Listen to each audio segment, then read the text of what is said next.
ভক্তি আর শক্তি, এই দুইয়ের মধ্যে সম্পর্ক অত্যন্ত সরল। মানুষ ভক্তি করেন যাতে তিনি শক্তি লাভ করতে পারেন, আর শক্তি লাভ করার পরে ভক্তিভাব ভুলে যান আর শক্তির প্রতি আসক্তিতে মত্ত হয়ে যান, আর সেখান থেকেই তার বিনাশ শুরু হয়। কেন?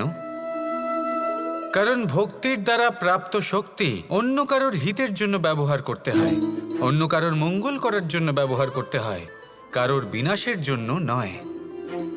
এবার যদি আমি আপনাদের একটা উদাহরণ দিয়ে বোঝাই, তাহলে কোদাল দিয়ে আমরা মাটি কোপাতে পারি, একটা গর্ত খুঁড়তে পারি যাতে একটা নতুন বৃক্ষ জন্ম নিতে পারে, একটা বৃক্ষ যা অন্য জীবকে ফল প্রদান করবে, যাত্রীদের ছায়া প্রদান করবে।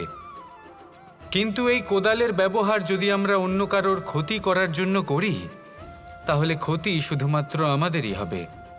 তাই জীবনে যদি আপনি কোনো শক্তি লাভ করেন, হয়তো ভক্তির দ্বারা বা অন্য যেখান থেকেই হোক, তার সদ্ব্যবহার করতে শিখুন, নয়তো এই প্রাপ্ত শক্তি আপনার পতনের কারণ হয়ে দাঁড়াবে।